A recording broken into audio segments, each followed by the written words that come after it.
Hi there, my name is Megan Matthews, and this is my artist talk for my senior capstone project entitled The Green Machine. Let me just get a screen share started here so that I can give you guys some visuals to go along. Go ahead and present. Awesome. Alrighty. So as mentioned before, this is my artist talk. I wanted to start off talking about um, some of the things that I think really inspired my project here. I'm a big fan of animation and fantasy, especially Studio Ghibli films. So I think the sort of mysticism that comes with those sort of films really inspired me to want to create something that has a similar sort of feeling towards it. I also like the emphasis they put on the natural world in a lot of those films. Um, One of my favorites being Nausicaa. It's all about collecting plants. I feel like that definitely had a bigger influence, this movie especially, in the sort of projects I wanted to create. Um, I also have a very deep passion for sustainable architecture and educational material and the intersection of what can be interesting and aesthetically pleasing as well as educational for anyone that is able to perceive it, really like easy to pick up, I guess is what I'm trying to say.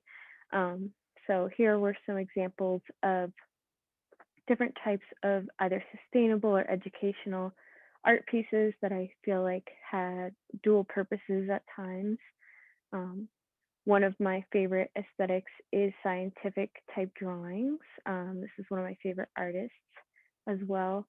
Um, and I think scientific drawings really drew me in because they do have such an artistic nature to them, but at the same time, there's a lot of important information you can get from the pieces as well. So I based a lot of my project around the fact that I wanted to create an art piece that was enjoyable to look at, but also that each participant walked away from feeling like they learned something or got a deeper understanding of something that they maybe didn't know before. So here's just another example of a scientific drawing. And then one of the final things that I think had a big influence in my life and in this project especially is, like I mentioned before, sustainable architecture or sustainable technology in general. I have a big passion for that because I feel like it's one of the more hopeful ways to think of the future is as our tech continues to develop, we can create more of a synergistic relationship with the world around us. So I focused a lot on the ideas of sustainable technology, how we can make a more positive impact in the world around us while still enjoying what we create and what we're using in our daily lives. So my initial planning for this project definitely looks a lot different from the end result, I think, as most projects do. So I started off thinking I wanted to make a vending machine of sorts with seed packets inside of it that then on the front of the vending machine in the clear glass, there could be some sort of holographic um, display that showed the contents of what each seed packet would turn into over time. So these are some of the original aspects of the project I was mainly focused on, which definitely evolved over time. So as I was saying, there was a lot of evolution here. I think I had a bunch of people that helped me along the way in finding breakthroughs. I struggled with figuring out how to fabricate a vending machine myself, and I had help from some of my professors thinking of other ways that I could take the physical world and then combine it into the digital world. So I also was focused on my 3D models at the time. I really wanted to make something that again felt scientific, like the scientific drawings I was showing earlier, but in more of a tangible way than just illustration. So I included a few screenshots of my process here, just of bringing the models all together, making them look natural, um, and all that good stuff. As I mentioned before, the vending machine ended up to prove a little bit more of a challenge for the time span I had for this project. So I began thinking of different ways I could display the seed packets that's still interesting and fun, but doesn't require as much hardware or software in the process. And so I was thinking of ways that I could make a display stand that still went with the general aesthetic and theme that I wanted to convey. So here was some planning or some research for that, I would say.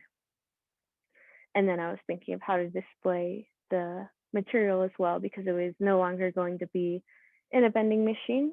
So I ended up thinking of good display stands for the touch screen that I did already own at the time. I think the biggest breakthrough for me was instead of thinking I could use the vending machine, I realized I could scan in each of the seed packets with a thing called RFID,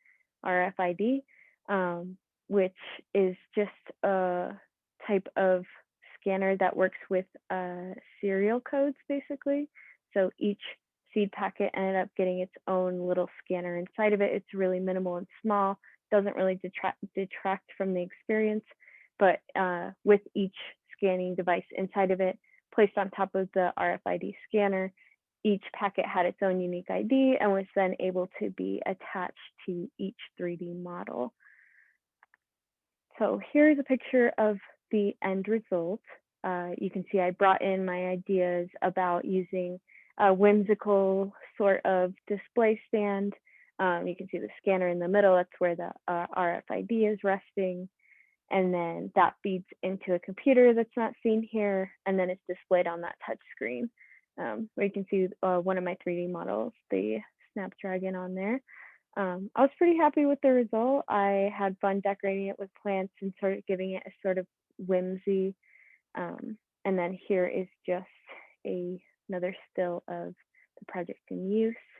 I also have included a video of the project in this capstone website, so hopefully you guys get to take a look at that as well. If you have any questions, feel free to reach out to me. And thank you very much.